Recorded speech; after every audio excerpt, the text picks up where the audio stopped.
I don't know how we've gotten here exactly. I mean, we certainly know we went through a cave and followed a glowing tree root that seems to somehow be related to the maple tree that grew after Paraceau fell. But I could not tell you how far down we are, or how far we are from Lake and Hearth. We have been brought here by Schnobik. I'm not sure if it was a wise decision or not. We have met the 4 escorts of the White Lady. My eyes, my heart, my fury, that one scares me a bit. And Schnobik, perhaps aware of it, is known as my last. Either way, I've seen Herr Walter Faust in the space we find ourselves in, but he has disappeared as the others came in and changed the lighting in the room. I'm concerned about what will happen. But so far we have not been harmed, and it does not seem like we are in immediate danger. But I do worry that Schnobik has led us into a trap of some sort. Are you ready for Dungeon Dads? Oh yeah, baby! Heroes rise, heroes fall. I see 'em on the front line, standing tall. They're risking life and limb to answer the call. But what they fighting for? Don't know, don't care. Just along for the ride, but everyone must end. I'ma make sure I'm on the winning side. Hey everybody, and welcome back to the podcast. As always, I'm your DM, Tom Blaylock, and today I am joined, as always, as ever, by Sam Frank playing Schnobik, Silhavind / Erlington / his lady's retainer. Listen, my last. Man, the guy slashes a lot. The guy, he pierces, right? He's more of a poker. He just pokes. It's good to be back. It is good to be back. Yeah. Tim Carr playing the warlock Filnir Omajira. What's up, Tim? How's it going? It's a creepy place. And hero to the Underdark. Hero to the Underdark, apparently. Yeah. And finally, last but not least, Ionis Silhavind, played by John Watson, the wizard. What's up, man? Dude, I'm just excited to get some questions answered, but also can't wait to get out of here. You know what I'm saying? I know. And trust me, you will probably very likely be able to go out the same way you came in.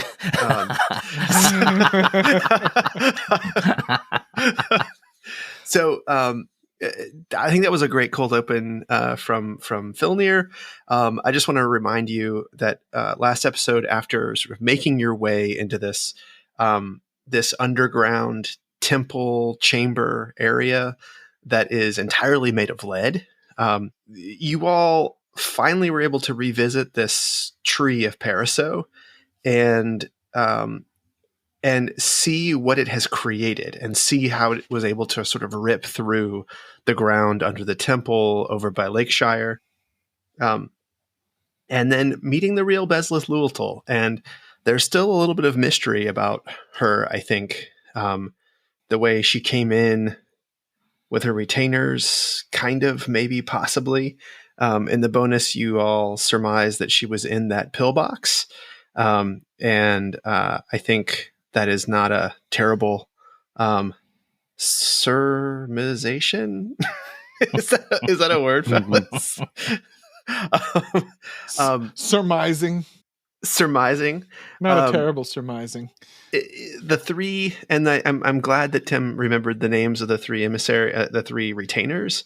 Notes. But you also met an emissary from the elves. Yes. Down south. And Azir Gerald is an enigmatic lady. She is wearing thick, heavy plate armor that she moves like a gazelle in. You also saw her do a couple of weird things, one of which was create a seat from the back of her armor.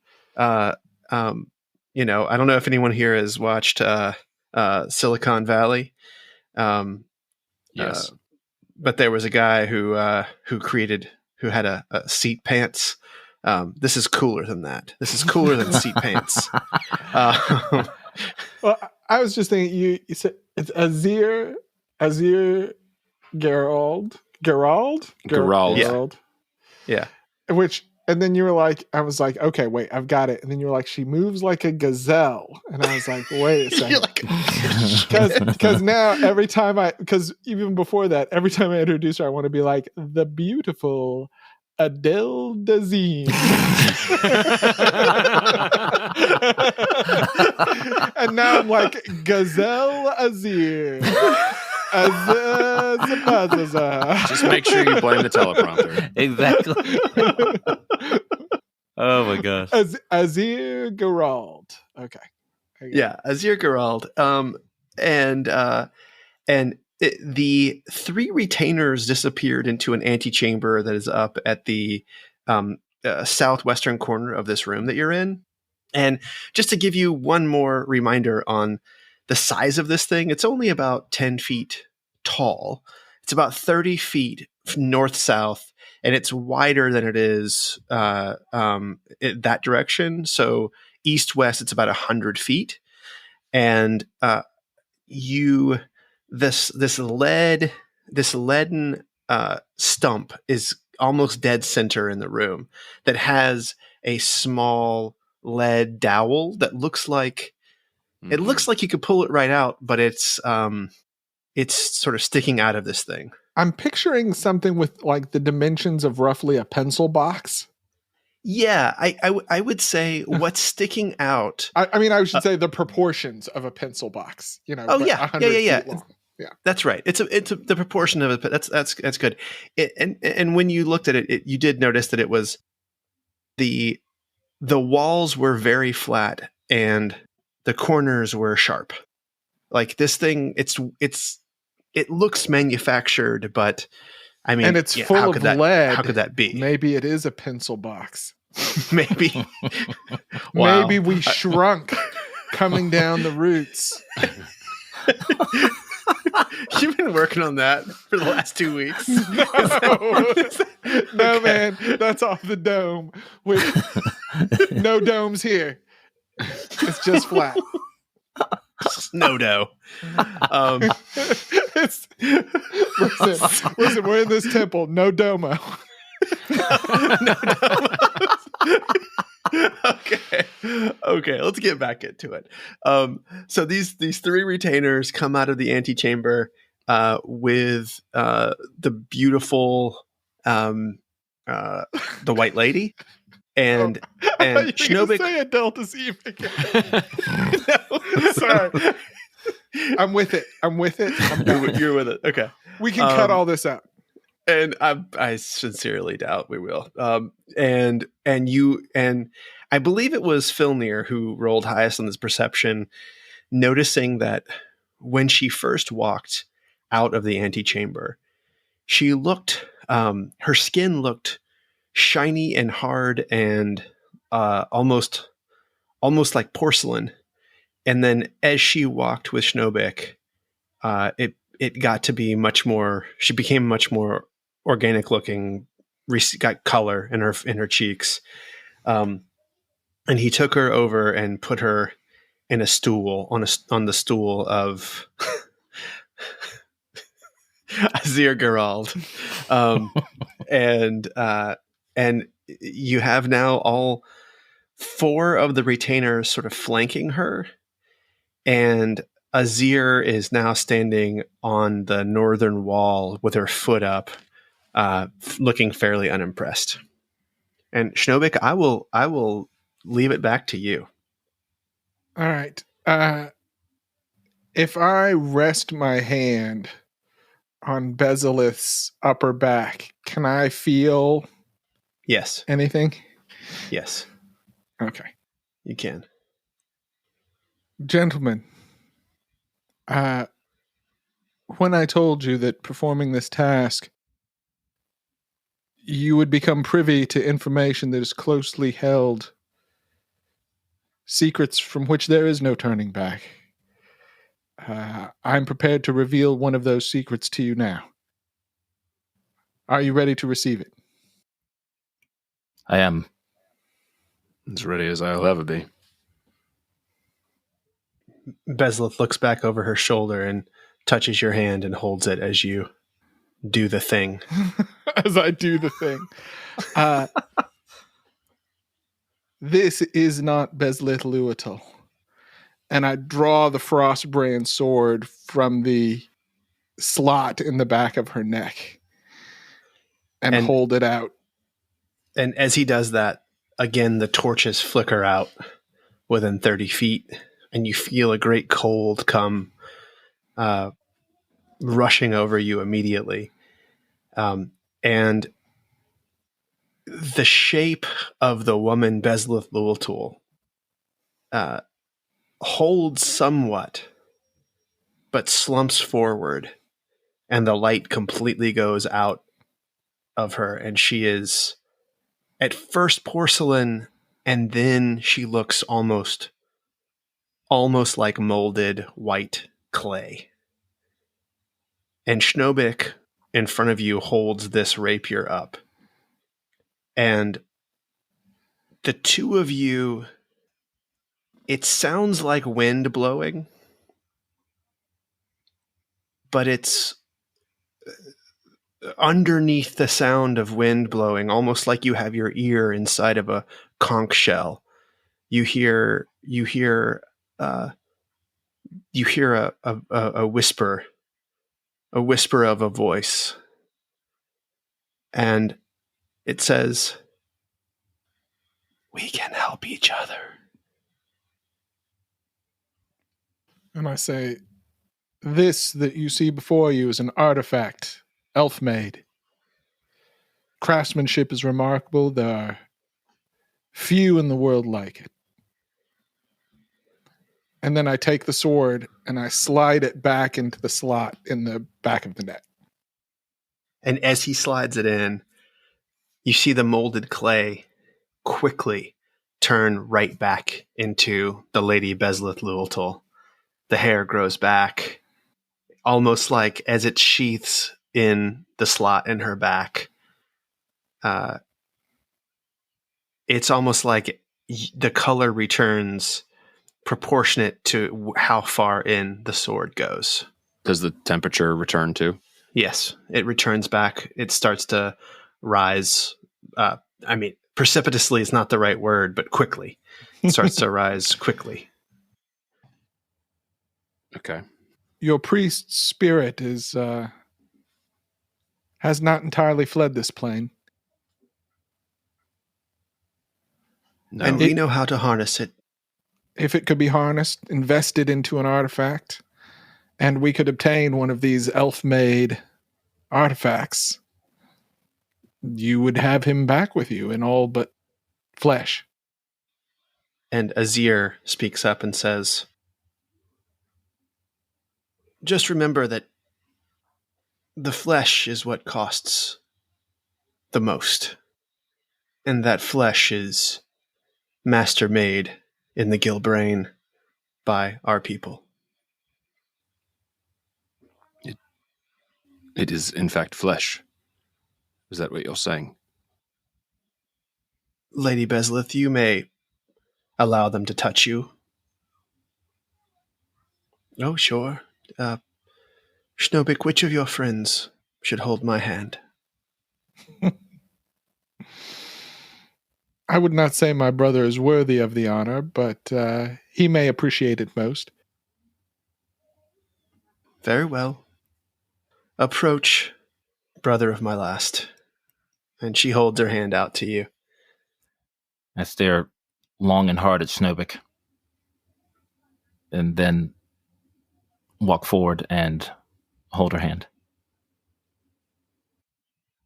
So at first touch, the only thing you really notice is that it is very real. It feels of skin.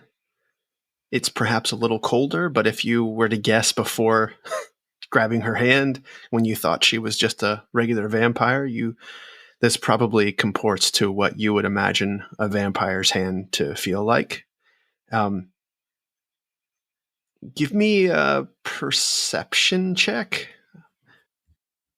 All right.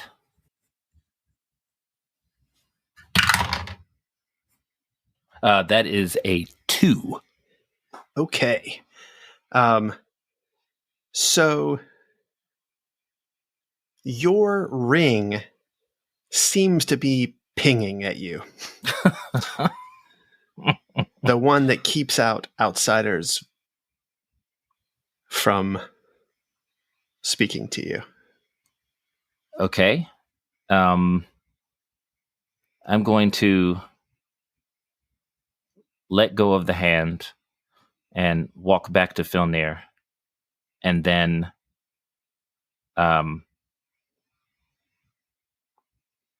Do we still have a telepathic bond at this point? we do. Okay. It's just us, right? Not Schnobik, if I remember right. It's just us. And I did also do it on Saber, who's hiding in my clothes. That explains all the noise.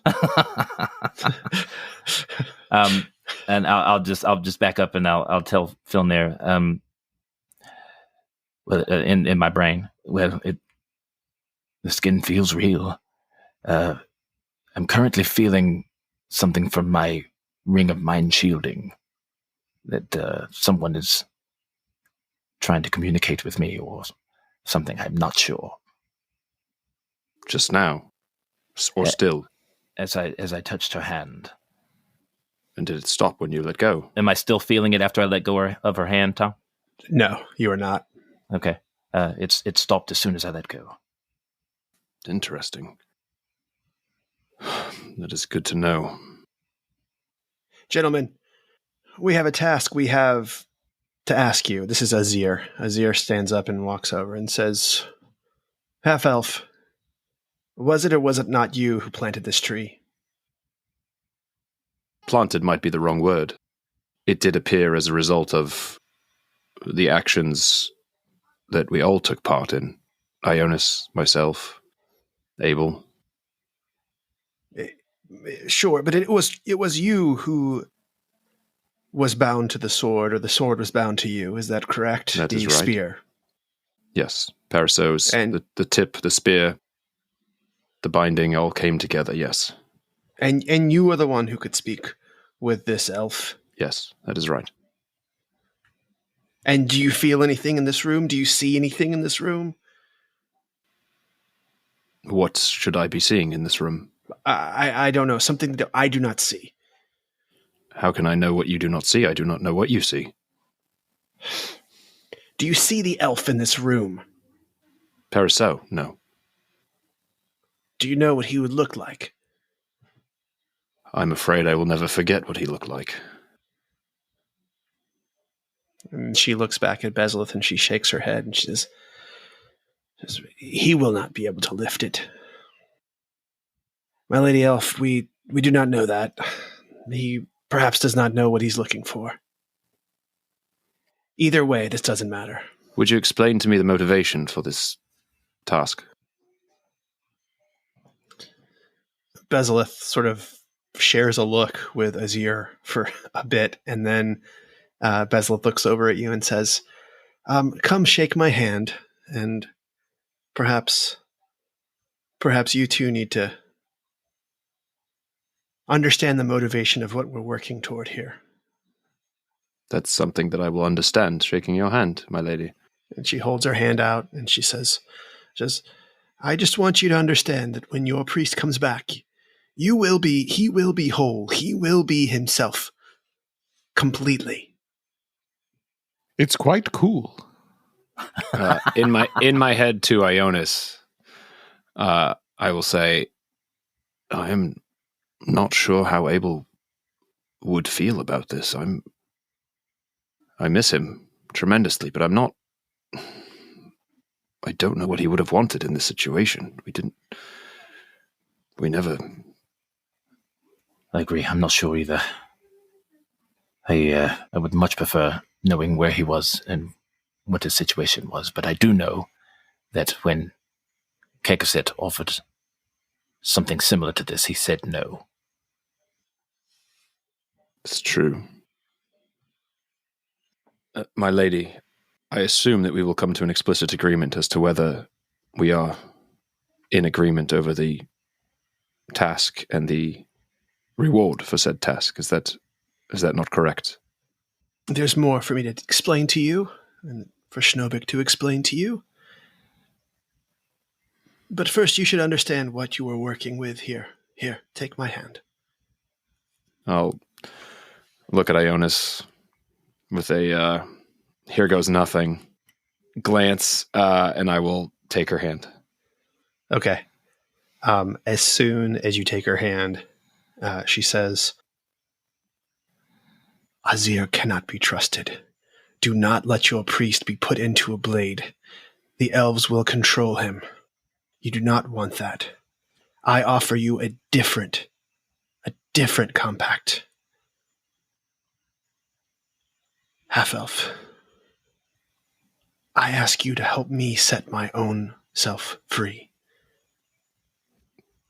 I will think, and I don't know if she can hear me. I will think, set you free to another physical manifestation, or what does that mean? Away from this world. I have lived too long yet. And now I'm controlled by the elves of the south. We all are. All except my last. What do the elves want? Do you seek harm to the rest of the inhabitants of the Gilbrain? They want to kill Ehai. They want to end the magic of chaos and replace it with the magic of order, is what they call it. They would see everything in the Breen dead. And she pulls her hand back and says, So, now you see I am real. I do. And now you see what you are working for. And now let me offer you something. The elves to the south of us have been our great benefactors. They are helping us fight the demons. They have given me life. And they have empowered my retainers with gifts. Perhaps not beyond your imagination, but at least at the very limits of your imagination. So I assume she's saying this out loud, right? Yes. So as she's saying this out loud, I'm kind of like spitting like thoughts to Ionis of the, like the elven benefactors. That's not what she told me. They just sort of relaying some of the stuff that she just told me, in that, she wants to be free. She trusts Schnobik, not the others, but just sort of like in the pauses between. Yeah. All right. She says,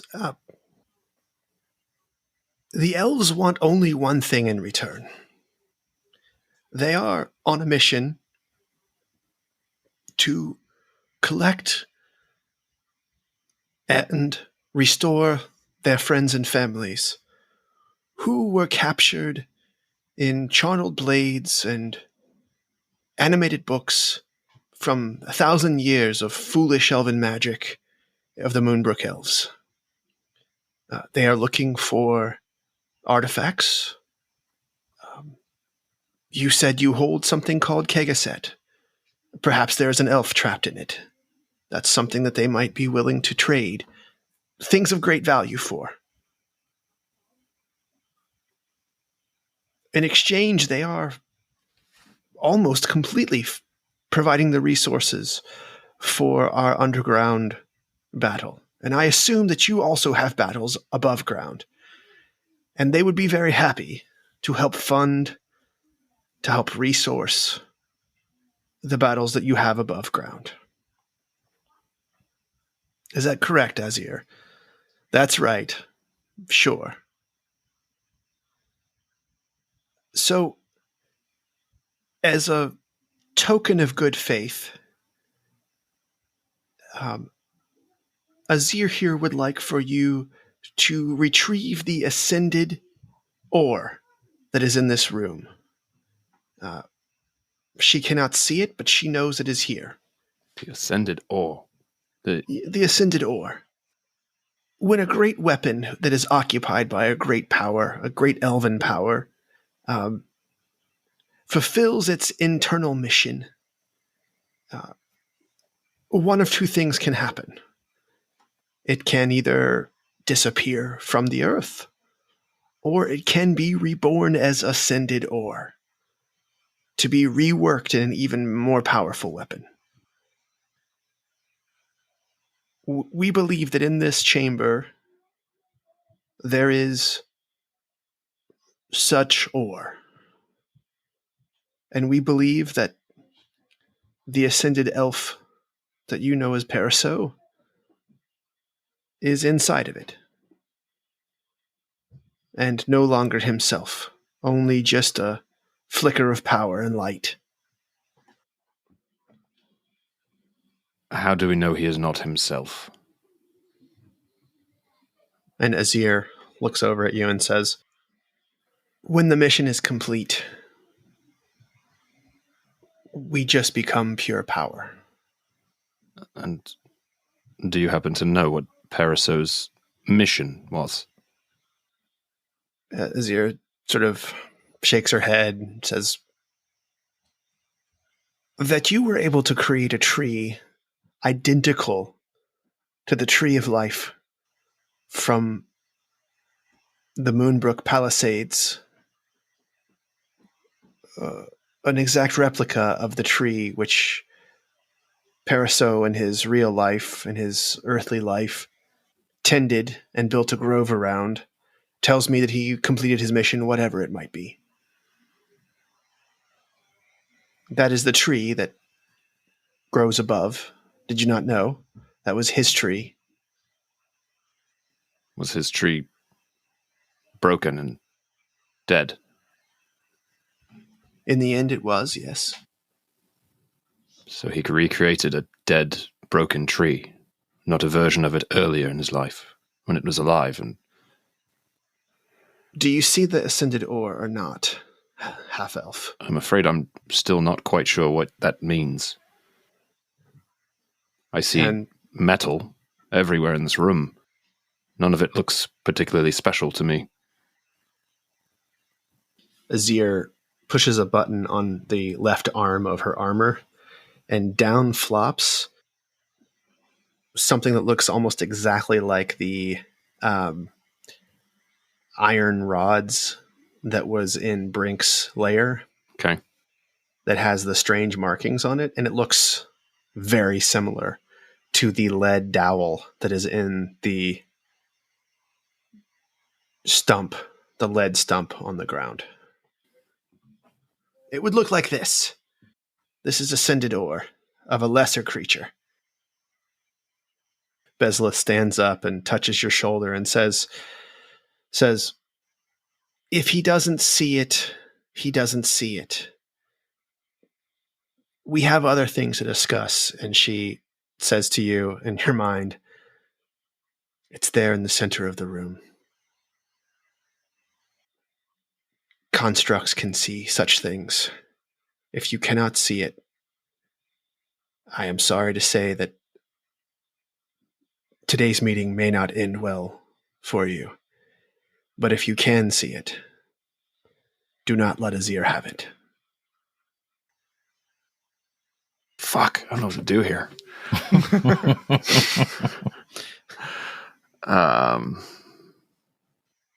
Because Filner obviously does not want to have anything to do with Paraso. Does not trust Azir, does not know if he can trust Bezleth and what she's saying.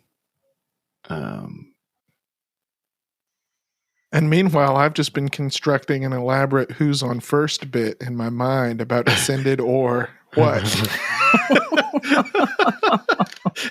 No, ascended or. That's what I'm asking. Ascended and. Azir, certainly these emissaries on the top side could be of use to you, even if they cannot retrieve your ascended ore. I don't know if that's true. Well, certainly they have in their possession the Godstone. I don't feel the Godstone here. Well, isn't that the original? We heard tell that the priest was carrying the Godstone himself. Did you guys bring the? I don't think we No. did, No. Yeah. Okay. Good. The because Uri that's stone. a lot to carry for us Yeah, lightweights. We're not trying to carry a whole lot of nothing.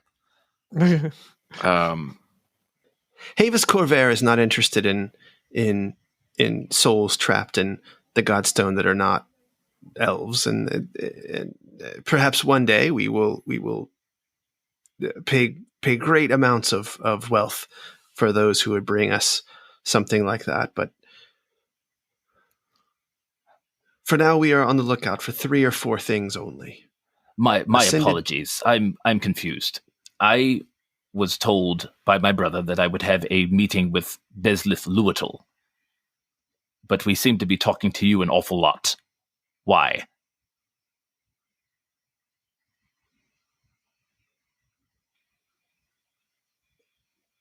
She was a middle person who set this meeting up.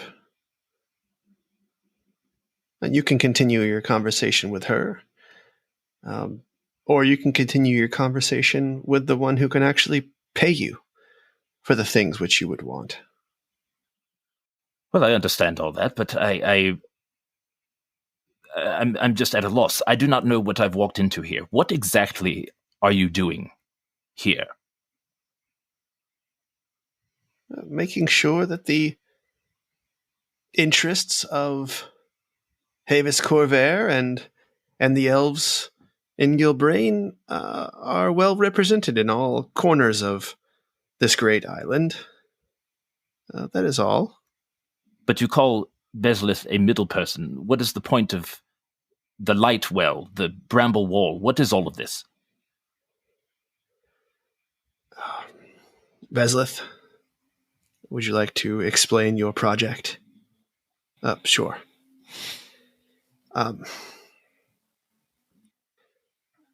Kingling, King.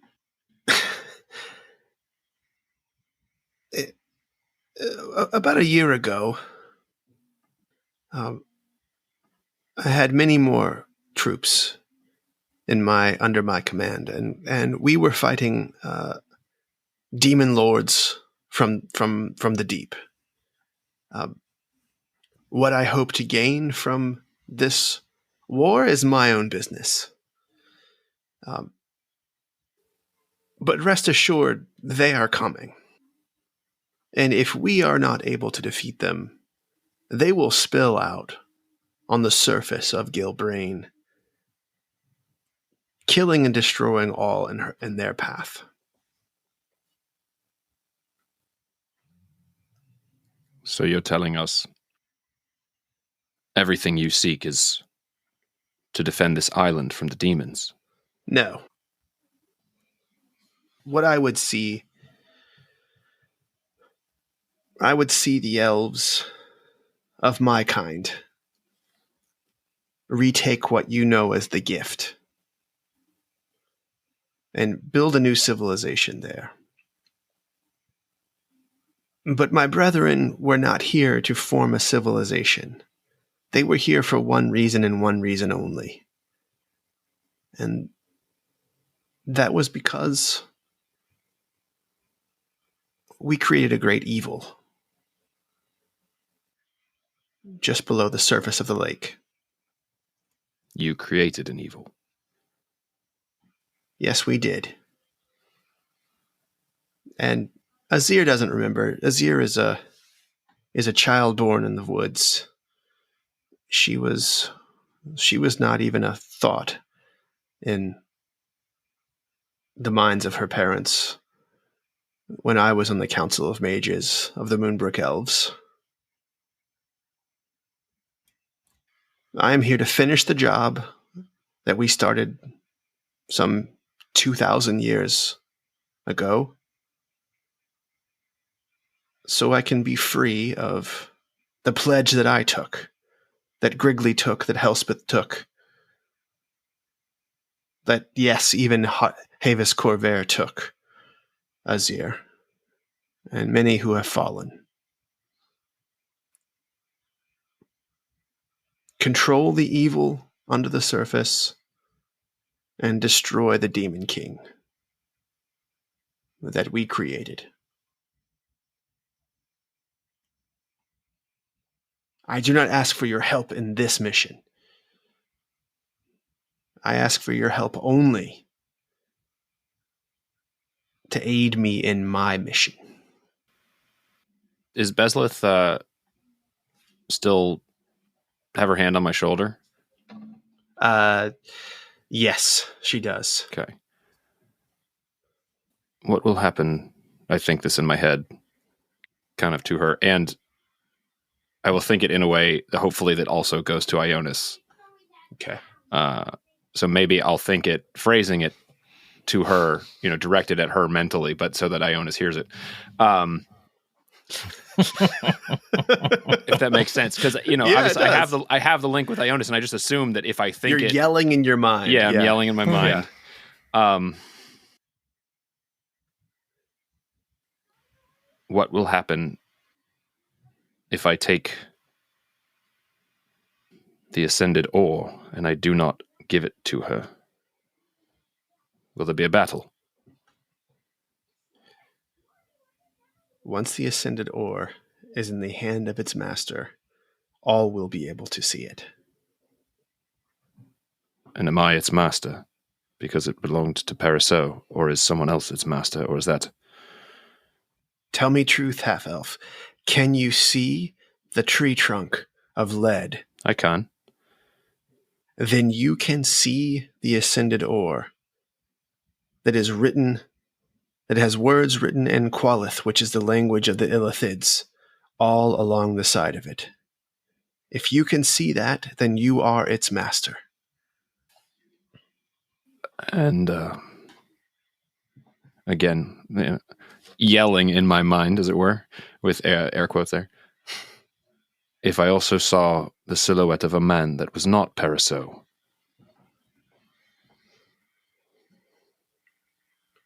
Here. Here, indeed. Was it one the blade had taken? It was. And what was he doing? He was praying.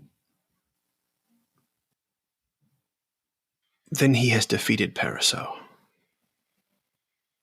Huzzah. And it is his soul. And I'll walk over to the ascended ore, and I will pick it up. Oh, shit. And I'm gonna hold a wall of force around Azir.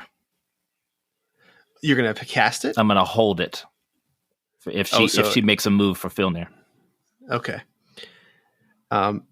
So as Filnir picks up this dowel, there's a moment when all of the lanterns, all the lamps on the wall burn super, super bright.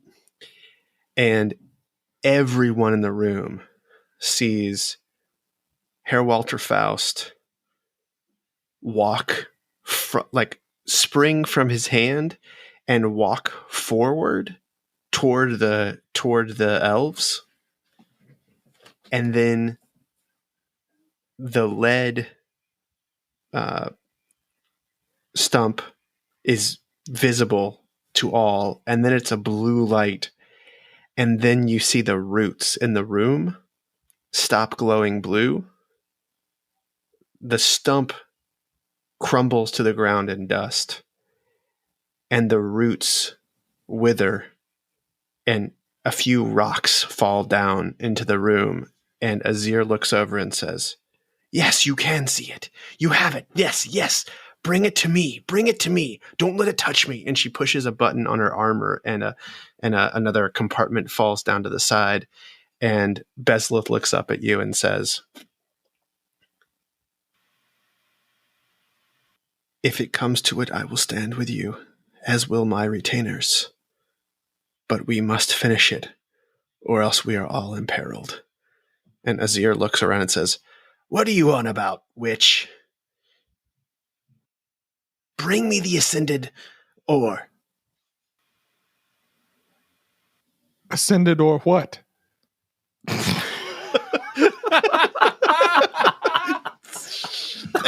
goes the mood. Jesus. Fuck. Listen, Schnobik's got a sense of humor. Yeah.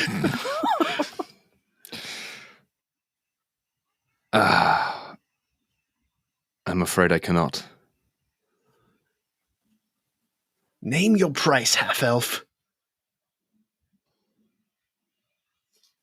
Look around you. Do you see these retainers? They are kitted out with magical items from the Moonbrook elves. That one has a helm that allows you to cast any number of spells that you perhaps haven't even heard of. That one over there has a belt that allows him to lift even the heaviest of objects. This one over here, and as she points over, Fury pulls out his two-handed greatsword and he says, I think you should close your mouth, you young elven piece of crap. Bezleth, you know what I have. He's not known as my eloquence, but he is not wrong. In my head, I'll say, Ionis, I apologize for not having your counsel on this. It's all right. I've got your back. Is this what we're doing then? Azir says. Ionis, are you ready? I am. Bezleth, I need only send a message to Havis, and you and all your retainers will fall dead in your tracks. Fuck, what do I do? Try calling. God damn it. She lifts her finger and touches the side of her gorset. I fucking lose the wall. Gorget. I fucking lose the wall of force and I say, actually, you would just rather go home now. And cast mass suggestion on her. Mass suggestion on her. Yeah. You don't have regular suggestion. I don't have regular. I don't have fucking regular suggestion. It's bullshit. Oh my god. Okay. All right. So what? Okay. I would assume that takes us into initiative. It is going to be an initiative depending on how this goes. Yeah, on whether she succeeds or saves or not. Is this a wisdom saving throw? Yes, wisdom saving throw. DC 16. Okay. Oh, you're going to hate me on this. Okay. So she will roll to save. DC 16, you said, right? DC 16. At least he wasn't Okay. like legendary resistance. Oh, I wait. know. He I might know. do There that isn't after legendary he fails. resistance. He might. There's not legendary resistance. And she only has a +1 to this, but... Oh, she got a 16. Son of a bitch. Aren't elves immune to charm or sleep or something? I mean, there's sleep for sure. We know that. Sleep for sure. They get advantage, I think, on saving throws for charm spells. She does, but it honest. Let me tell you this. It almost would not have mattered in this case, but she saves. And she looks over and she says, "Wizard, you have made a grave mistake." And she pushes a button on her helmet, and she goes, What magic is this? Why is there such interference? Why may I not speak to my homeland?" And we are going to be in initiative. Son of a bitch. Because we're in a room full of lead. That's right. We are in a room full of lead. Okay. Natural 1 on initiative from Schnobik. Schnobik is going to see whose side is whose side, I imagine. He still gets a 5 though. Okay. Filner got an 8. Jonas got a 6. Damn. Oh my goodness. Oh boy. I don't know who you're rolling for, but that's a That was really my high heart. roll. Yeah, that was my heart. And here comes my fury. I mean, if you guys saw those, right? Yeah, we saw the rolls, Yeah. but they're all just as your name, so we don't know who's who, which is probably the ideal. Yeah, that's good. And then my eyes will go last here. All right. And then I got to get Bezleth over here. Because you're about to see someone in action. Okay. The sort of super dapper looking elf.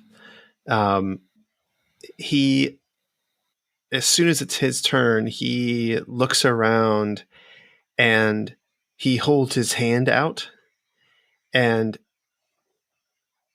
the sword, Frostbrand, rises out and shoots into his hand.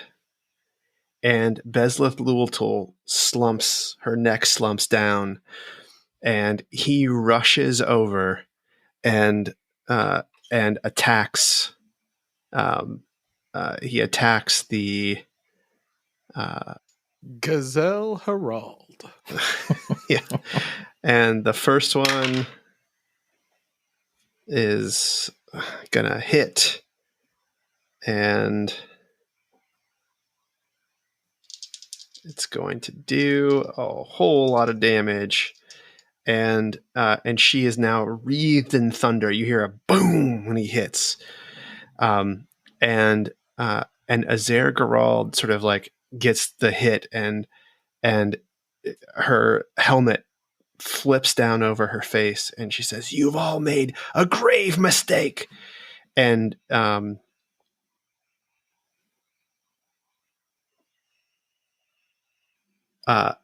it's weird. You see almost a glassy sphere appear that surrounds her, and it pushes my heart back away from her, and she starts to push on this thing, and she's rolling to the toward the corner where the teleportation circle is, and she moves only about 5 feet that way. And Bezalith, it is her turn. And she stays where she is, slumped down. And Filnir, it's you. Have I seen anything like this ball before? So what we saw was clearly like she got hit, thunder, she moved. Was there a secondary? Yes, you saw her, like, you saw something happen inside this ball. Right. But she continued to move. I want to do one thing, but now I'm concerned at what this magic ball is. Okay, so I'm going to try something else first. I got a lightning bolt in my ball once. Sam's clearly invested in the drama of this. It's a whole other story.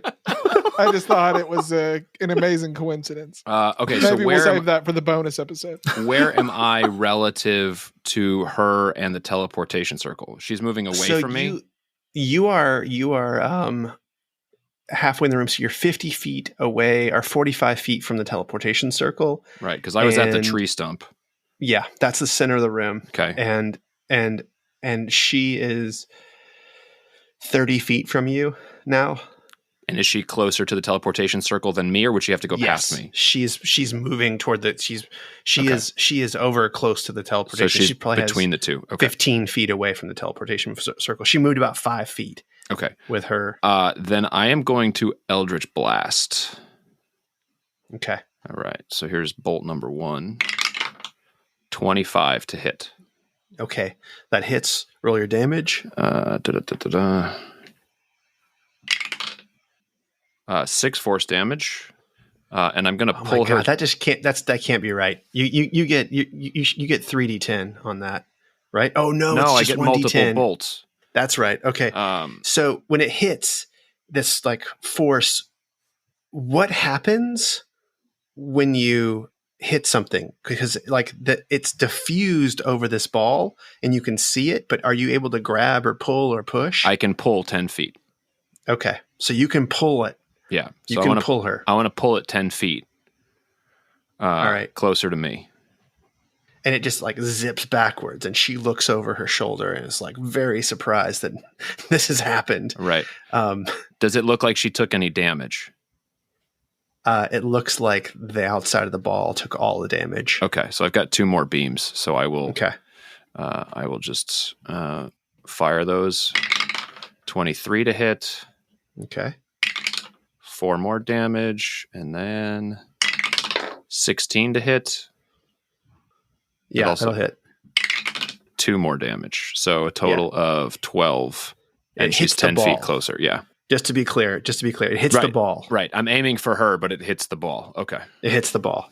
Okay. Yeah. I had a thought, and I'm glad I did this first Okay. because I have another All right. thought. I have a plan, which I should have had before we rolled initiative because it would have been fucking amazeballs. All right, Ionis, it is you. Okay.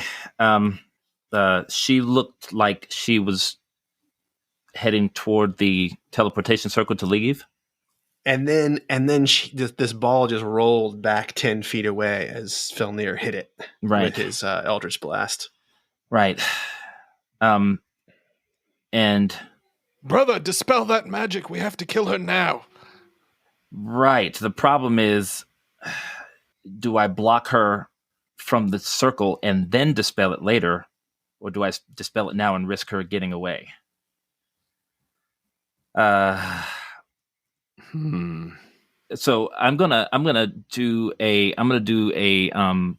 wall of force and just block the teleportation circle.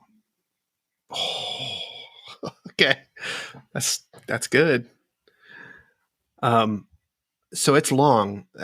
Like what all are you gonna do? You're gonna block the doors too, or like what's your? If I could, I've got the 10 panels. I can take one that blocks the door and then have it kind of curve around to the teleportation circle and just block that whole plane behind, just Okay. kind of like how I wrapped it around Abel the last time. I'm going to wrap it around her and block all exits, including the teleportation circle. Okay, you can do it. It's long enough to do that.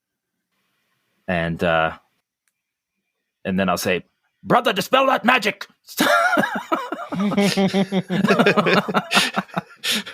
Where's Felipe when you need him? All right, and the Duergar wearing the beautiful white armor of nobility runs over and says, "I've seen this magic before. She stores it in her armor. There's no getting it through, but it doesn't last very long. Here, let's push her into the corner." And so he starts to push it, and he pushes it back toward you, Filnir, and he gets it about 30 feet. And she looks kind of scared, to be perfectly honest with you. And it is you, Schnobik.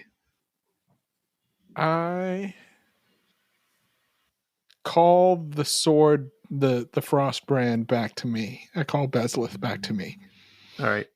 as a bonus. You guys action. see my heart is no longer holding the sword, and it is now in Schnobik's hands. And I insert it back into her body. All right. And she stands up. And I walk. How close can I, if I casually saunter over, how close can I get to Azir? Your movement is 30 or 35? 30. All right. 30. So it's been pulled back 10 feet, and then it's been pushed another 20 feet by my eyes. So you can actually get to the ball. Okay. So I am just going to walk up to the. Well, I'll walk up and help him push it. Okay. All right. Okay. And my fury says, I've seen her do this too. Be ready. She can prepare for any battle. She has plenty of time. And he runs over to it, and so Fury. My eyes, I don't know why we're pushing this. We should just let Fury do the whole thing. This is really not our role in battle. He is well suited to this. Fury begins to cast, and Ionis, you see that he's doing the same words that you do when you cast Mage Armor, except instead of Mage Armor, kind of the invisible field, you see that he has this like spectral. It looks like a bear fur that is around him, but it's a spectral bear fur, and he pulls a great axe from his back that he's been carrying around, and he says, "All right, boys, you all feel free to use the rapiers, but when she comes out of here, I'm taking off her God's damn head." And we're back up to the top, and my heart looks back, and he's about to call Frostbrand into his hand, and instead he runs over to the orb, and he says, "My lady, why are we doing this? She will escape. She will escape. She has always escaped." My heart, it is time. It is time. And he begins to cast something on himself, and he looks over at you all, and he says, "Half-elf, human, can you see in the dark?" Yes. Of course I can. Very good. And he casts the darkness spell, and you cannot see anything. Wait, what? Not this dark. and inside the ball, you hear Azir casting something, and she says, "Fine, if we're doing this, we're doing this." And Bezleth stands up and sort of cracks her porcelain back and sort of twists her neck around. You hear pop, pop, pop, pop, pop, pop, pop. And she says, "When she comes out of there, it is going to be very bad. And she travels with other small constructs. If they knock you to the ground, they will rip you to shreds. Be on guard." And Filnir, it's you. How high is the ceiling in this room? 10 feet. Okay. So it's magical darkness, right? I can't see anything. Yeah, it's magical darkness. I mean, it's only it's 20. It's 20 feet, right? 20-foot radius. Is that right? Yeah. Yeah.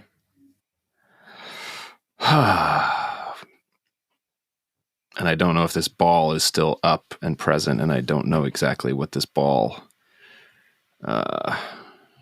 absorbs. We haven't seen any spells affect her directly yet, right? Before the darkness? No. Okay. And we did not feel the ball disappear when she did whatever she did. No. Hmm. And Fury calls out and says, "Still up."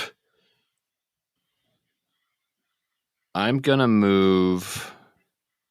Well, okay, so wait, where was the darkness centered? Because she was moved... I pulled her 10 feet toward me, then she was moved like 30 feet. So she would have kind of crossed me if I was in the center of the room. They're a little bit past you.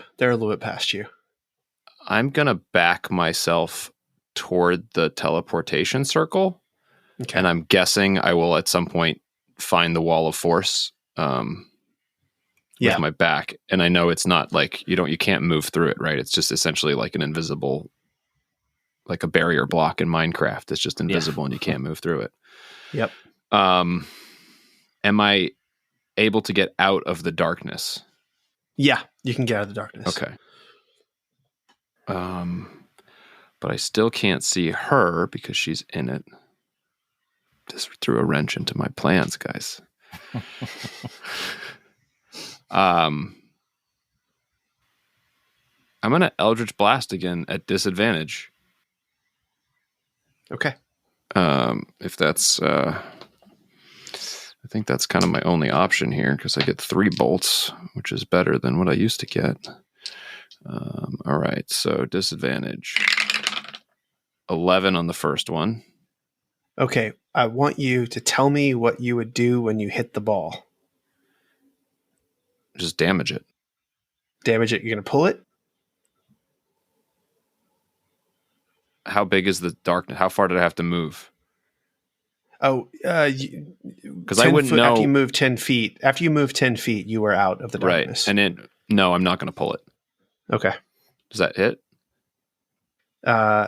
It hits something. Roll your damage. 3. You hear, God's damn!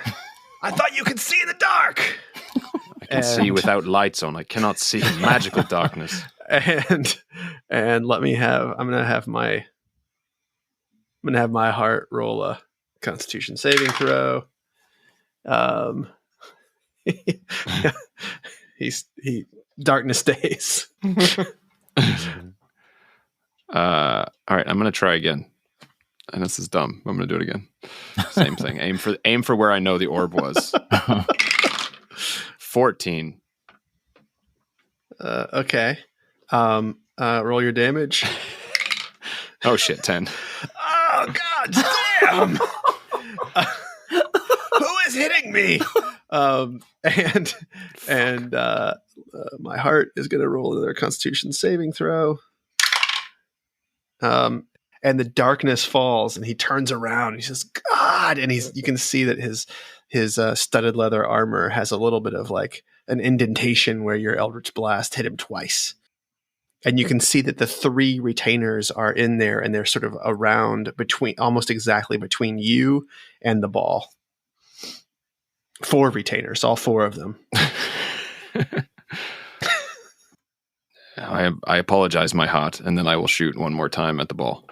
Okay. Now that I can see it, so it's just a straight roll. If you pull it towards you, are you just going to roll it over all of us? You have to wait and see what happens. All right, that's 16. Gonna hit. Okay. That'll hit. 9 force damage, and I'm not going to pull it. Okay, It just goes woof, and you can see the shape of the sphere as it hits, and it just sort of like spreads the force damage out around it. Okay, and then as a bonus action, I am going to Hexblade's Curse. Okay.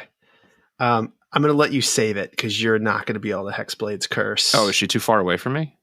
You won't be able to Hexblade's Curse through the sphere. Oh, I thought it went down. I'm sorry, I misunderstood. No. Okay. The sphere is still up. I thought that me seeing it, I thought it was like crumbling away. That was my mistake. No. Okay, Ionis. Oh, when the darkness goes down, you can see that inside the ball, there is Azir is now sheathed in fire. Sheathed inside the ball. In fire. Sheathed in fire. That's not great. Okay. I'm not. I don't know exactly what this is, but I'm gonna try. I'm just gonna yell out, "Be on your guard!" And I'm gonna try a 4th level Dispel Magic on the ball. Okay. As you do that, it's hard to tell exactly what's happened, except you realize that there were things on the ground, like that were on the sphere at her feet, and they all flop to the ground. You hear some clanging, and these things look like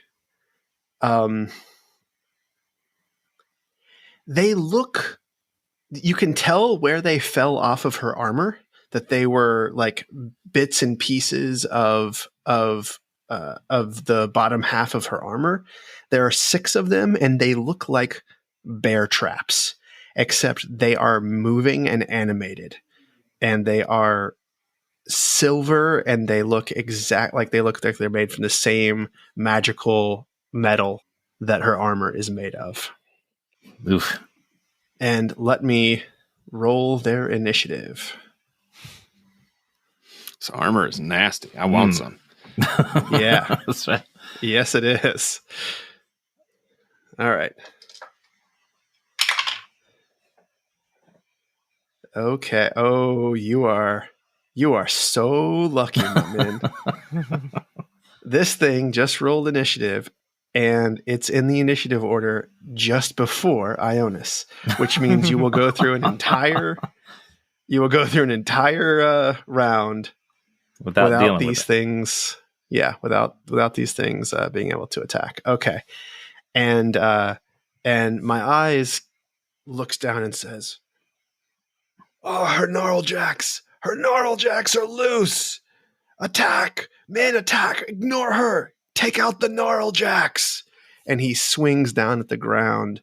And my eyes carries a rapier in one hand, and a wand in his other, and he actually casts on himself, and you see that he splits out, and there are 4 little illusions of him spinning around him.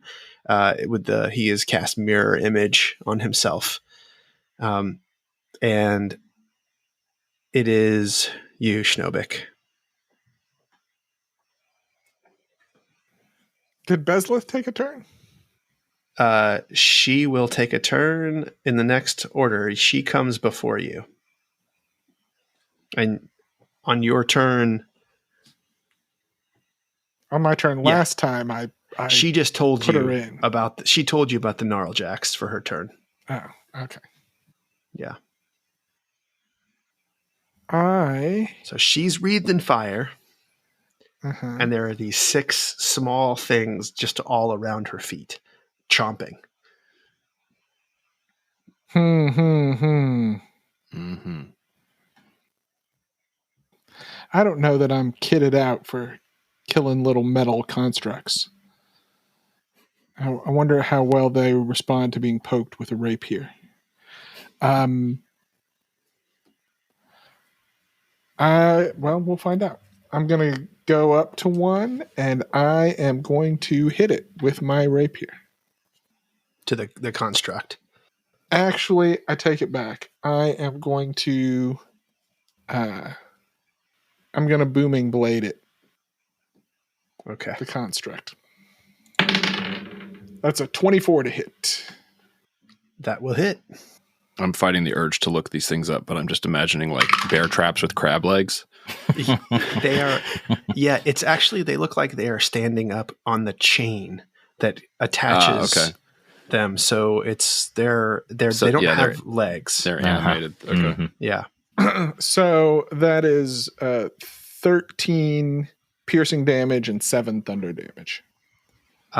And remind me, your rapier is magical. It is magical, yes. Okay. So it's snapping, and you get it right in the jaws, and you actually make it. You do this thing where you hit the thing. It looks like a bear trap, and it flops wide open, and then it's like struggling to get back to chomp down again. And you look like you have done some damage to this thing. Well, then in that case, I'm going to hit it again with a regular old attack. That's a natural 1, which is a 10. So that will miss. Come on, Snowbick.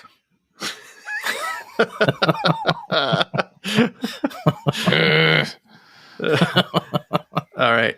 And that's my turn. And my fury, he like holds his great axe up in the air and goes, "Roar!" And you can tell he's raging out. And oh man, he has so many things. As he does so, me roll this. Okay. Tom's playing 5 characters, which I know, are this all is so insanely bad. complicated. This is so bad. They're so complicated. I mean, tell me this wasn't the eventuality you had in mind. This is not exactly what I wanted to do. But it's good. It's fine. It's fine, guys. It's fine. It's fine. Can it be that complicated? He's going to chop at her with an axe, right? Well, or a kind gnarl of. jack. Or a gnarl jack. So he is attacking a gnarl jack. But as he does this, you see that he actually disappears for a moment and then reappears not too far away from where he was just standing. And he goes, "Ah, damn, I got teleportation this time." And he What? he swipes at a gnarl jack with his great axe. And let's see. He is going to hit. And he is going to do a lot of damage. He's hitting the one that you hit, Schnobik. And he's going to swing again. And he is going to miss. And that's his turn. And my heart is looks back and says, "You must cover the exit. If we are going to keep her here, you must cover the exit. Don't let her get to the teleportation circle." And he casts Fairy Fire, and all around these little guys, these little gnarl jacks, they start to have to save. And that one passed. Okay. And the big one, Azir,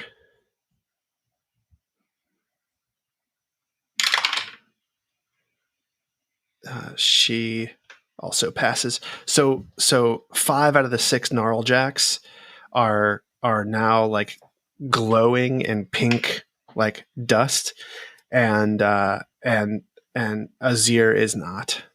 And she moves up and says, "Kill the white lady." And her gnarl jacks sort of like spin around from what they were doing, and they look like they're going to make their way toward Bezlith. And she begins to cast something by pressing on the back of her armor. Counterspell. And it will not go off. The counterspell will not go off, or No, her thing that she was going to do does not go off. sweet. And she runs toward Bezlith in her giant armor. And all of you will get attacks of opportunity if you would like, and you can also roll your thunder damage. So I don't have thunder damage on her. I have it on gnarl jack. Oh, right. So should I roll that real quick? Is he taking that? No, the gnarl jacks didn't move. The gnarl jacks aren't coming with her? Okay. No, they have their All own right. turn. So I'm going to, with Warcaster, do a booming blade as a reaction. Oh, okay. Nice. Great. Got Warcaster. Nice. 17. Wait, that's a damage roll. You need to roll. You need to roll it to hit. Just roll to hit with your. I clicked the wrong one. Sword. 20. That is a miss. Oh, You should see our expressions, everybody. She's in like heavy armor, so it kind of makes sense. Shit. Yeah, and so she runs over and she is at the white lady, and it is the white lady's turn. I thought somebody had booming blade on her, didn't they? Oh, actually, no, they didn't. She's already taken that damage, but actually, my fury needs to attack her too. Yeah. So my fury attacks. A 20 is a miss. Mm. My eyes attacks. And I don't even know. He's going to have to do crazy. That misses. And my heart also attacks. And let's see if he's going to be able to do it.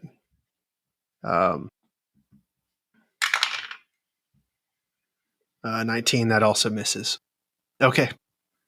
So she is over at the white lady now.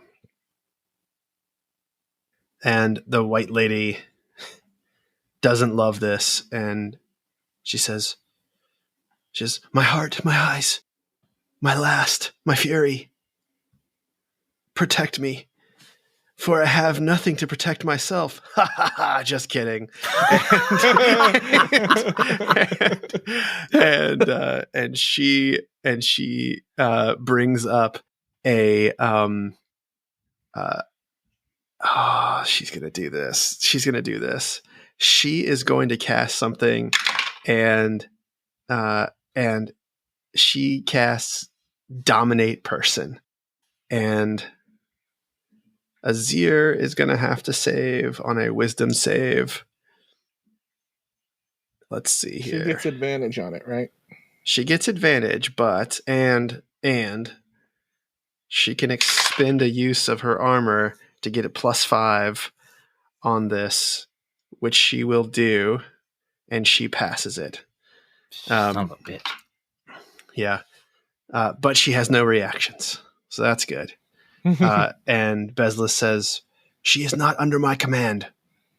Retainers, attack her. And it's you, Filnir. Okay. Bonus action. Wait, I'm not. How far away from me is she? I have to be within 30 feet to do Exploits. Oh, you're within 30 feet. Yeah, she's moved over to Bezlis. Okay. Yeah. So I will You're bonus. about 20 feet away. Yeah. I'm going to bonus action Hexblade's Curse, which will do nothing for this turn for me. And then I'm going to use something we have not used before. Oh. I'm going to use my Mystic Arcanum. Oh, Mental yeah. Prison. What is it? Mental Prison. Oh, what does this do? Okay, so it's I bind a creature within an illusory cell that only it perceives. It has to make an intelligence saving throw, DC 16. If it saves, it takes 5d10 psychic damage. If it fails, it takes 5d10 psychic damage and immediately assumes that it's imprisoned in a way, in like a cell that can be visualized to my choosing. And then there are ramifications depending on what it does inside of there. Okay. So I'm going to tell you. I know Int is intelligence saves is her best. That's her jam. That's fine. But what's your thing? But she's used all her ability, all of her her reactions. Yeah, that's reactions. why I'm doing it now. DC 16. And I don't know if this plays. We've never played with this before, but I do have an inspiration point in case it's something I can use to, say, give her disadvantage. We've only used it to give ourselves advantage, but just, you know. All right, look, how about this? I love having you use resources. How about this? I will let you use your inspiration die now to give her disadvantage. Okay. All right. Here we go. DC 16. DC 16 intelligence saving throw. 5d10 either way. 14. 14. Yes. Wow. All right. So she's going to take 5d10 up front. I just pulled out these dice. I was ready. Brutal. Okay. Plus 10 intelligence. That's crazy. save. God damn. Oh my God. Where is it? Oh, it's not even in here. Okay, so 5d10. 37 damage. Damn. And Oh my God. she sees essentially herself being surrounded by demons tearing apart elven bodies, just like ripping them apart with blades just all around her. There's no way for her to go. So now she also doesn't see anything outside of the cell. Oh my God. You don't know how good this was. So she can't control those gnarl jacks. if she can't see them. And she's restrained. Oh man, this is gnarly. Does she get another save on this ever? Let's see. On a failed save, you might cause whatever form the illusion takes. Can't see or hear anything beyond it. I can't hear either. Jesus. If the target is moved out of the illusion, makes a melee attack through it, or reaches any part of its body through it, the target takes 10d10 psychic damage and the spell ends. Okay.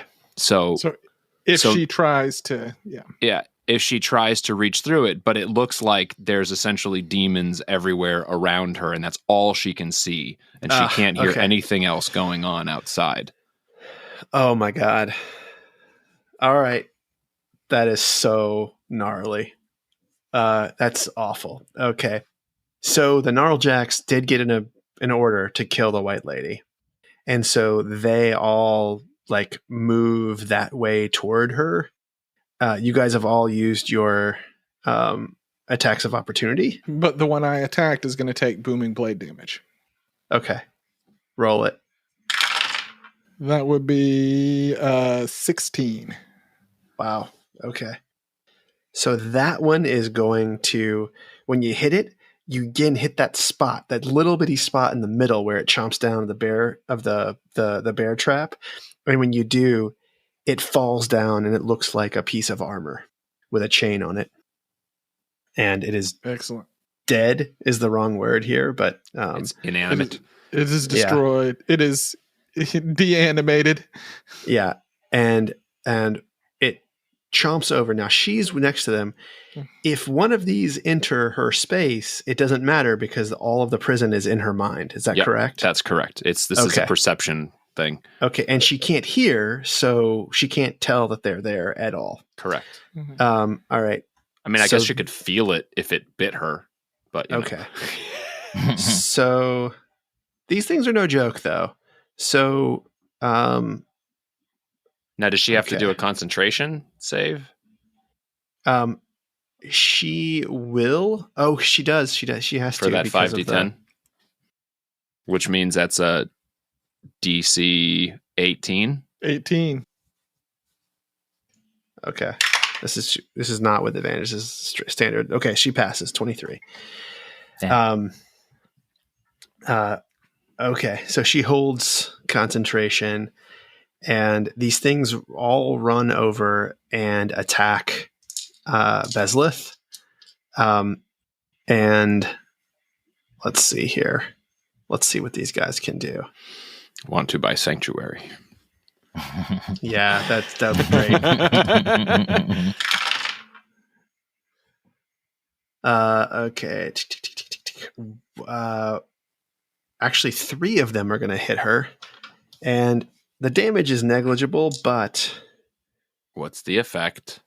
Yes, she has to pass a dex saving throw, which she is phenomenal at. But she has to pass one for each. First one passes. Second one passes. Third one. And she's gonna, looks like, pass. So these things all, they attack, and they're like trying to pull her down. They're clearly trying to pull her down to the ground with them. But they still do some damage to her. It's funny when she's hit, she doesn't bleed. Just bits of clay just sort of fall off of her as she's being attacked. And let's see. Okay. All right. Oof. And the last one. Okay, so she actually, a huge chunk of her calves, her calf is just eaten down, and you see that there's a steel rod in like underneath her flesh. You said the damage on these guys was negligible. 2d8 plus 6 is not negligible, man. It's not negligible. They hit hard. They hit hard. All right. And Ionis, it is you. In my brain, I'm going to say, can she take damage, Filnir? At your pleasure. All right, fireball time. I'm going to protect. Let's see how far. I'm going to protect Bezlith from. I guess they don't even know that she's in a mental prison. I guess I should have probably told them. Like, she's just kind of standing still. It's not too late, man. Yeah. Yeah. No, she can't see. She can't hear. She won't move. So yeah, I'm going to do a fireball on almost no matter where you put this fireball on the other side of Bezlith from me. Okay. So almost no matter where you put it, everyone in this room, if you're going to get Azir in it, almost everyone in this room is going to get it because the wall of force is blocking the only place where you could send it that would only get that would just get a couple of people. Okay. I'm just trying to. I will holler out. She's restrained, which also means any attacks against her get advantage, by the way. Yeah. Well, also because we're all unseen attackers, right? Yeah. Right. Yeah, the problem is that I can protect 4 people from it. Filnir and I are closer to the wall of force, but I'm just confused, I guess, as to where they are. They're not the farthest away from the wall of force. They ran her into a corner, which was away from the teleportation circle. It's you. You can get you, Bezlith, Filnir. I'm over by the wall of force. I'm like on the opposite end of the room. His back is up against the wall of force. Yeah, so you could get him, all the Gnarljacks, Bezlith, and you, and nobody else. You could do that. Can I run back to the wall of force and be out of the range? No, but you could run the other direction. You could run the other direction and be out of it. You could run past the retainers. Okay, I'm going to run past the retainers, and I'm going to shoot a fireball, and I'm going to try to just hit Azir and her little Gnarljacks and protect Bezlith. And you can create a pocket for Filnir and whoever's the closest to it, I can create a pocket for them, yes. Yeah. Okay. So 8d6, third level. I'm just going to do a third level fireball. I'd like to imagine that Filnir sees a fireball coming and doesn't even flinch anymore because he's always in a pocket. Yeah. Brother, what is this? I'm in some kind of hot pocket. Schnobik Finod, it will pass. It's going to be 24 damage. That's a lot of dice going down the tower. DC 16 deck save. Okay.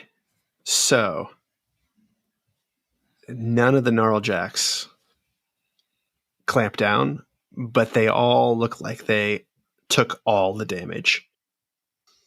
And question for mental prison restrained. Does she automatically fail deck saves when she's restrained? I have to look up restrained again. Okay, so speed is 0, can't benefit from any bonus to its speed. Attack rolls against it have advantage. She rolls with disadvantage. Creature has disadvantage on deck saves. Yes. Okay. Disadvantage on deck saves. Thank you, roll 20. All right. So, okay. So she'll take the full. Oh my goodness. And then any concentration check she has to do. Yep. She is good. She's not concentrating on anything. I messed up last time. Okay. Okay.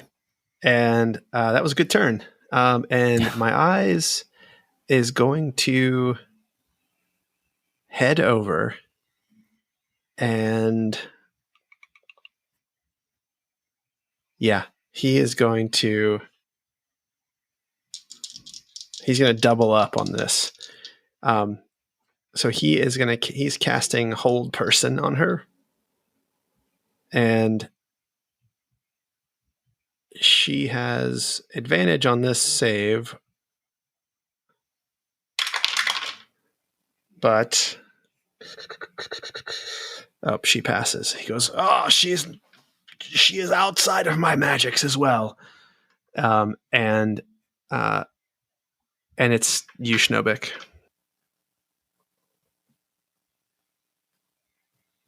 She's impossible to hit, even when she's writhing on the ground like this. Use My your lady, to spells. me. My last. And I call Bezlith to my hand. And she slumps down, and you hold Frostbrand. And I make these attacks. That was my bonus action. I make these attacks with advantage. Okay. And she receives +1 to attack and damage for each retainer nearby. She does. Wow. So that's +4/+4. Wow. Damn. First one is a 30 to hit. Okay. Good lord. You hit.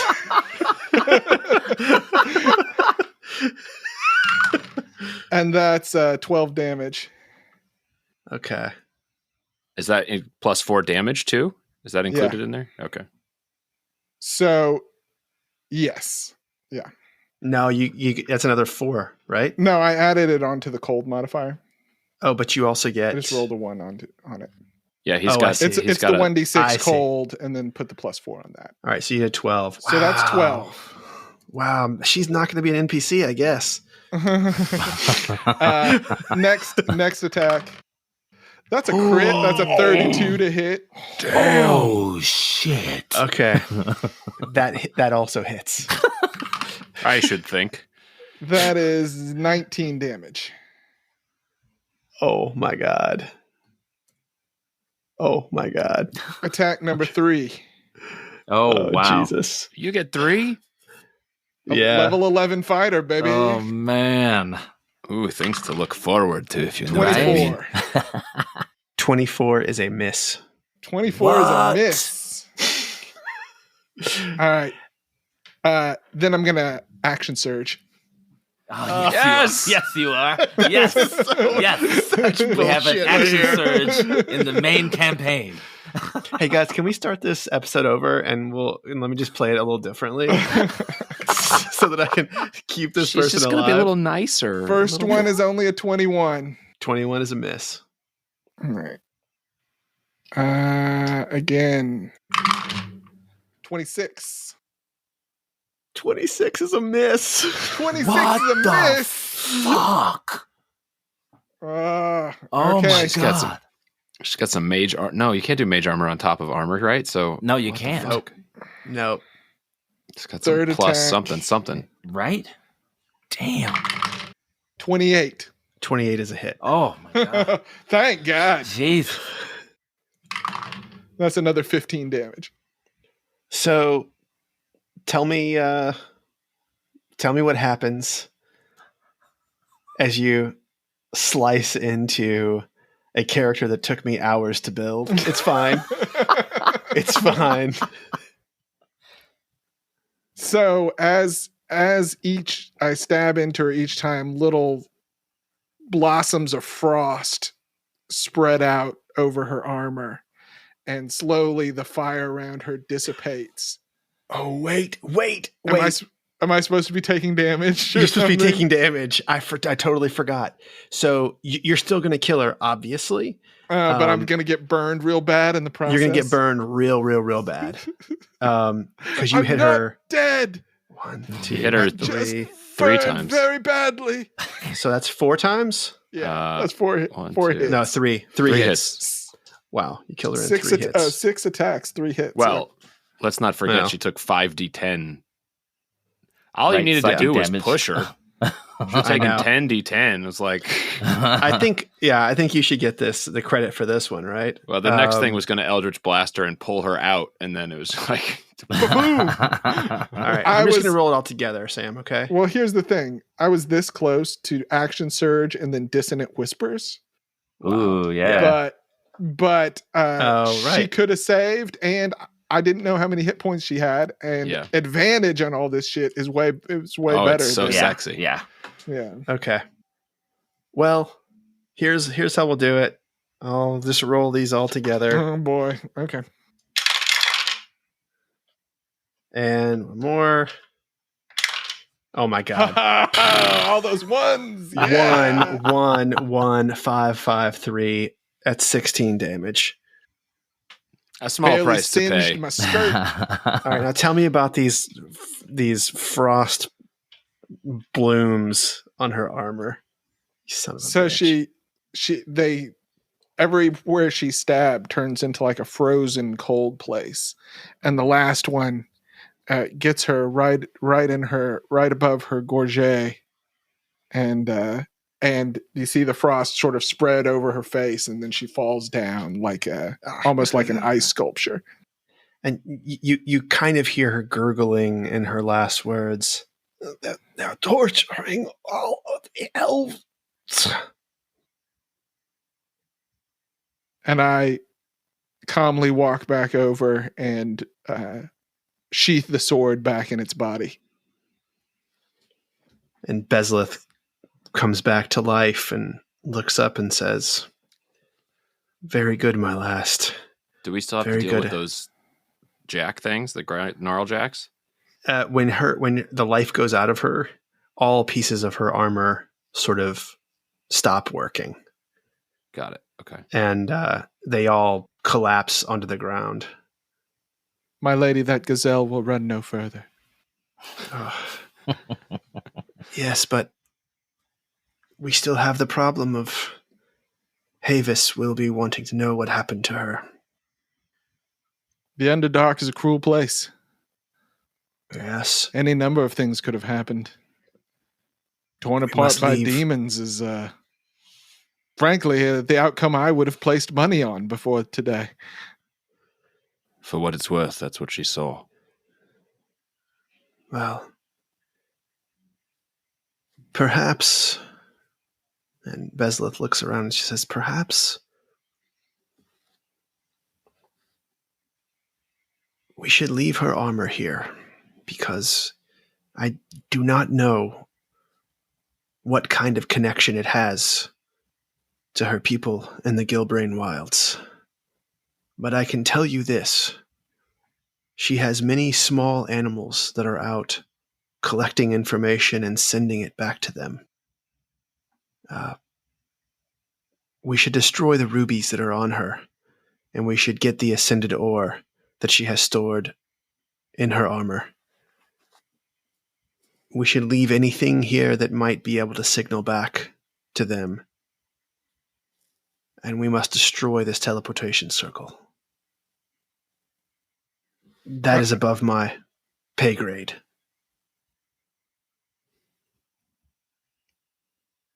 How often is this teleportation circle used?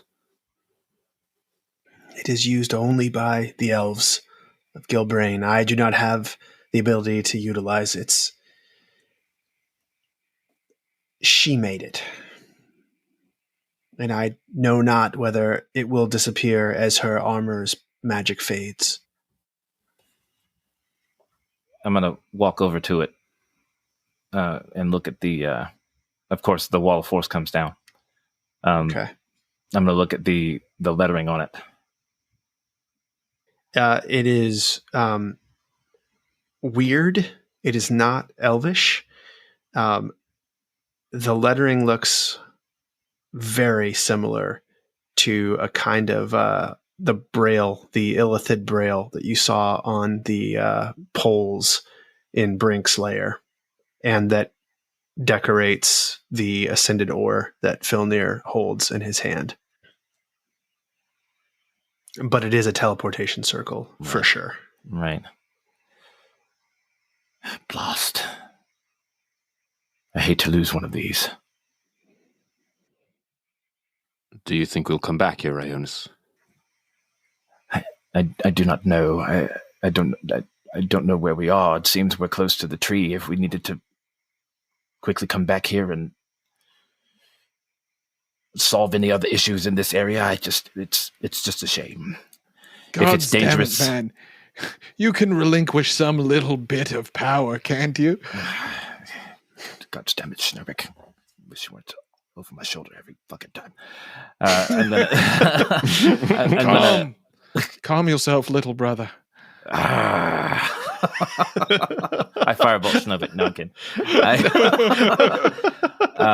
I'm gonna try a 5th level dispel magic on the circle. Oh, yeah, perfect. It goes away. Was that not our way out?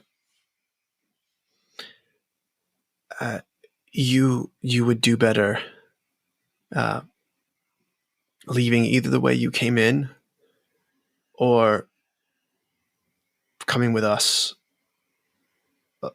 on the passages. Where's your destination? I can show you the way back to a tunnel which will lead in your direction. But first, come. We need to parley in the open. This will be seen as an act of war if they find out you were involved. They are certain to come after me and mine, but we are ready for them if it comes to that. And this is the elves you speak of. The elves of Gilbrain will... It's the new elves. The ones that have tossed aside the ways of old. Come over here. I'll tell you everything. And she goes and sits on top of the sacrificial table. For what it's worth, brother Filnir, I have told my lady that nothing less than full candor will gain your assistance. Yes. I know both of you well enough at this point to know that. Gentlemen, it's time you understood what's going on here. My lady, I'm all ears. I don't remember the exact conditions under which I saw Walter Faust there. It was when you first picked up the thing. Yeah, it was before they came in, though. Like, before the torches went out, and that changed the lighting in the room and all that kind of stuff, too, right? And then he disappeared, so... And Ionis also saw the stump as well. Right. So I'm guessing... I think before I walked out of the room, like, Filnir would sort of, like, look back and see if he still saw Walter Faust. I mean, it could be that the conditions, obviously, are different, but... Yeah, you don't see him. You saw him walk... toward the sacrificial table when you picked up the dowel, the lead dowel. Yeah. Gentlemen, how much do you know about the history of what you refer to as Robert's Gift and what we call the Moonbrook Palisades? We know it was taken forcibly by the Kingdom of Hawk, and that they recreate this, what they think of as a celebration, every time a new king, a new Robert Hawk is crowned. That's true. That is, and it's where we lived. And for them, that is their great moment, is when they defeated the last skeleton party that had remained at the Palisades. That is very true. I mean, before, why we had settled there. It seemed like there were sources of power there when we were there, but I cannot speak to the history of it very well. Our great king, King Griggly, the Witch King, he and his bride, Elspeth, the Witch Queen, they trapped a great evil there and sent it to the depths of the lake. That evil is what you know as Ehi. And Ehi remained with some level of her power from before, but she is not cognizant of what she used to be. She used to walk the earth, not as a sea creature. And we aimed to keep the world safe from Ehi. And at some point, halflings discovered that there were things in the lake which were remnants of her power and the bindings that the elves put upon her, which also contained great power, and that's Ladybone. And it was the halflings who wanted to drain the lake to make the Ladybone easier to harvest. And we were against it. Monterre was for it, and the humans of Faerun were for it, obviously. And we lost. And the inland sea was drained. And Ehi was even closer to the surface in a much smaller cage than she had ever been in. The elves that fled swore to come back. And they obviously never did.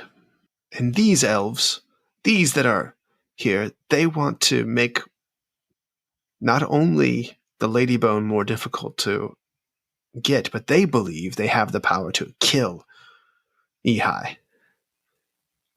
And they have been commissioning tunnels deep into lead veins.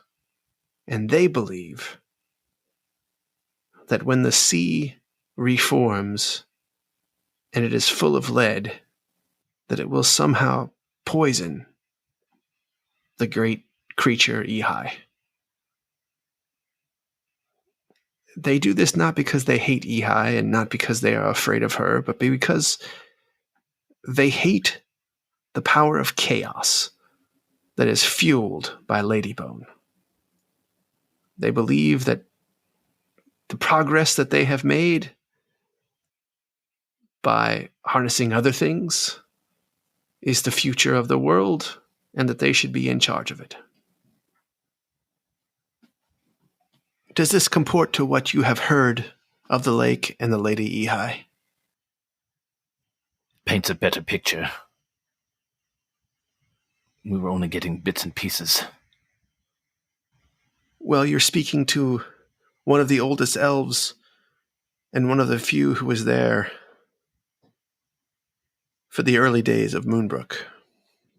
I obviously was not alive when Griggly and Helspeth banished her to the bottom of the sea. But I was there as a protector, and I knew what our mission was. The young elves, save 2 or 3 who are in the wilds now, they have no idea what danger Ehi was, nor do they understand the power of the Ladybone. So you're telling me that Griggly and Helspeth were married and ruled over these lands? Well, nothing as pedestrian as that, but yes, they were partners. We've run into both of them. Why? Yes. Why are they? What are they doing about this? Well, they're going about things differently than I am, obviously. Elspeth is off her rocker. When I spoke to her last, she was trying to interfere with the collection of artifacts that the Gilbrain elves are trying to do to fuel their dirty business. She believes that destroying these things outright is a way to stop them, but I know differently. I know better. They will only make new ones. So how does one end this practice? Griggly seems to think there is nothing to be done, that all things will work themselves out. We have no part to play. Well, it all depends on if you believe Ehi will die. If the valley is flooded and if she is poisoned with the lead, that obviously will take hundreds of years. hundreds of years that the humans and the halflings of this valley do not have. And in that time, their own magic will be decimated. They fooled me because they convinced me in the beginning that flooding the valley, if I made their light wells, would drown out and destroy the demons below. Because how does that not affect everything below? How is it that the water does not simply drain into the Underdark? I think it will. I think it will. But up to a point only. These things will not happen in a night or a week. These things will happen in an era over many, many years. And half elf, you might see it. My last here will certainly see it. His life will live many years past my own. Human Montaran, you will certainly not see it. In your lifetime, she snaps her fingers, you might not know any difference between any of these outcomes. Except the flooding of the valley will kill many on the surface. Well, I do know my actions today will affect those in the future. So I try to make sure that I'm making the best decisions possible, whether I'm here or not. Before we continue, what did you do to my brother? Well, I am a different person now than I was when he was made. Irrelevant. I totally thought you were just going to end the episode right there, Tom. And that's where we'll end. No, she'll tell you. She's not ashamed of this. Your brother assaulted my home. He was foolish. He came with 15 halfling warriors. They climbed the bramble wall. We were preparing to launch a mission deep into the Underdark, and it was actually my eyes who was the last to fight him as a human.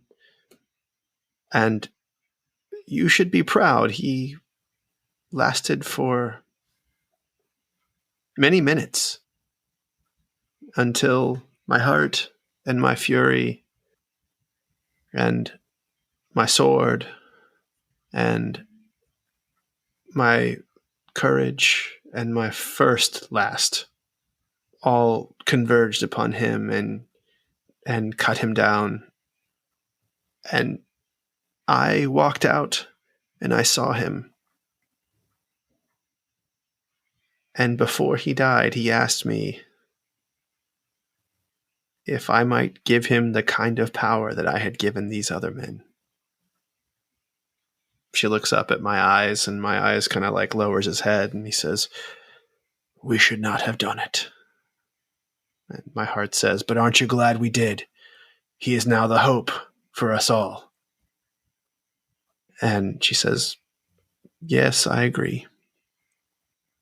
And we turned him, but I did not intend to have him be one of my retainers. And we fought. We went down deep into the depths, and he was kept in a cage along with other younglings. And we assaulted the underground city of Bardur, and we suffered unimaginable losses. And I was killed. And my fury says, "Worse than that. She was trapped in the warlock's jar of souls." Yes, there were many souls in there with me. And those that remained launched a secret mission to save me and bring back my soul. Azir here had convinced them that they could make me whole again. And the only ones that made it back were my heart, my fury, and my eyes. My courage was cut down. My sword was killed first, and my last was evaporated by a spell of sunlight cast upon him. And so, you see, I cannot make new children. The hold that I had on the vampires that I had made in my life, it has gone as well. These men that you see here, they choose to be with me. I do not have the hold on them that I had in life. May I speak, my lady? Of course, my last. So you see, brother, your question would have properly been addressed to me, and I can answer it fully. What has she done to me? She has believed in me. She has given me the opportunity to earn my place. She has loved me, brother. That is what this lady has done to me. And that's where we'll end episode 61 of Ever Warmest in the Dungeon Dads podcast. Wow. Welcome to the era of my last. Oh, man. Good times. Oh, yeah. Yeah. That's a lot. It is a lot. Well, let's go talk about it. Yeah, let's go Let's do talk it. about it. Let's I'm go ready. talk I'm about ready it. to All unpack right. a little bit. To remind All right. everybody, bonus episodes are on the Patreon. Come Yeah. join us over there. You can hear all about it. Big happenings on the Discord, too. Also, this is not the newest news by the time this comes out, but you can now rate shows in Spotify. So please, on your mobile device, if you're a Spotify listener, go hit that 5 stars for us. 5 That 5 subscribes, subscribes. baby. 5 Baby. subscribes, yeah. Never Even on stops. the Spotify. Subscribe it. That's right. And you know what? Buy a t-shirt if you feel like it. We got some cool Yeah. ones. Yeah. T Public, baby. Yeah, those Able shirts are going to be collector's items soon. Right. Maybe we'll have to take them off. Just, limited I don't know. release. I don't want to take Put them them, off. put them back in the vault for a little while. Yeah. There you Yeah. go. No, we got new listeners. We got new listeners who are on episode 13. They're like, oh, I like these guys. Links for everything in the show notes, as always. Yep. Check Yeah, the show notes, and we'll see you on the next one. Toodaloo. Yeah, toodaloo, everybody. Toodaloo.